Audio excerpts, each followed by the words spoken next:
Hey everybody, let's talk about the news. I'm Scott, and welcome to my channel where we talk about issues of faith and the Bible, and we connect them to our everyday lives because spirituality isn't just for Sundays or a church service on a Sunday, but it's for 24/7, every day of life, and that's what we want to talk about on this channel. Now, today we're talking about news. Now, when I was young, and when you were young, really until just a few months ago, we had two kinds of news. We had real news, what we would all call news, what happened if there was an earthquake somewhere, what happened in elections, what happened in our community. And then we had non-news. And non-news was always my favorite as a kid. Non-news is stuff like a hotel that has a dog that brings towels to the guest, or a viral video of a cat playing the keyboard. That's really interesting. We all want to watch it, but that is non-news. But now we have real news, we have non-news, and we have something called fake news. So let's talk for a moment about fake news.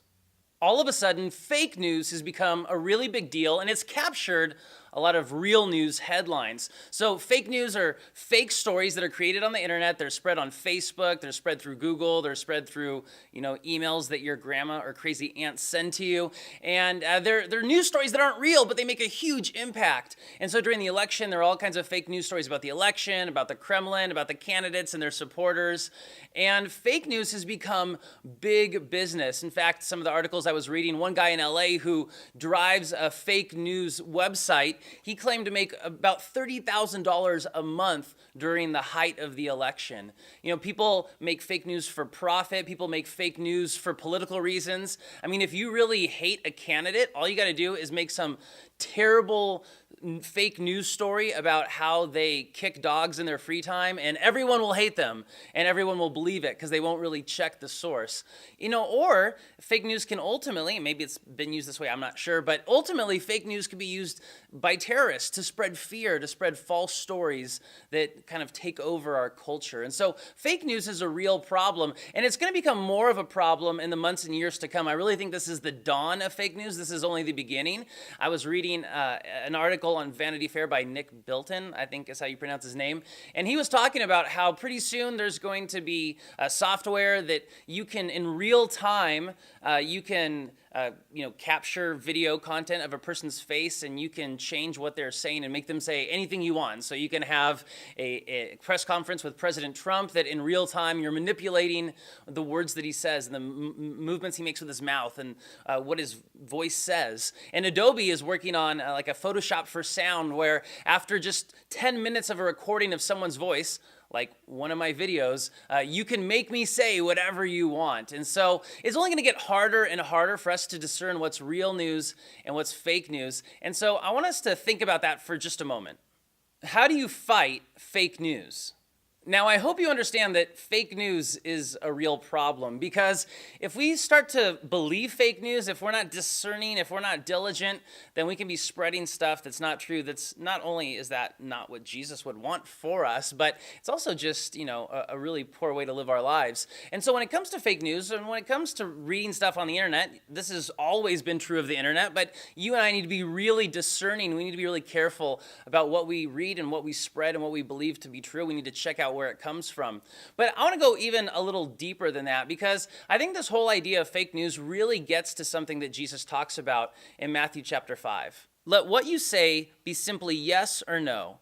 Anything more than this comes from evil.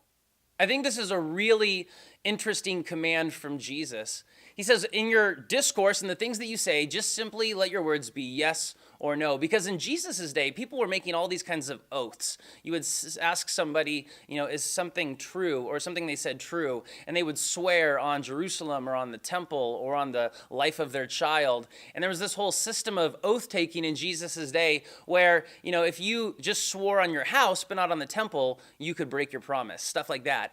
And I've always been a little confused by Jesus' command here because it seems so obvious. It's like obvious. Tell the truth.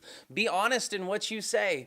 But I think it's really important for us to hear the words of Jesus in our culture today. Because here's how I think fake news is really going to be a problem for us. It's not just that we might be guilty of believing something that's not true, but I think as a society, we're going to become more tolerant to spread information that we know is not true. We're going to be more willing to spread a news story about someone or something we don't like, even though we know it's fake. We might reason like, well, look, I know that this story about this politician really isn't true, but I really don't like them. I really don't like their party. I really don't like their movement. So I'm just going to put this out there anyway, since I don't like the person.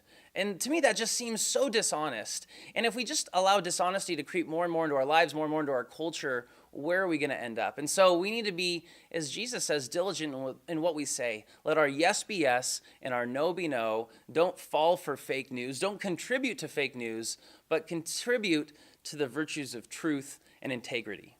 Thanks so much for checking out my channel where we connect everyday issues of life to the teachings of Jesus in the Bible. If you have more comments or questions about this, you can leave those in the comments below. Also, if this is your first time at our channel, we're so happy you're here. Please subscribe.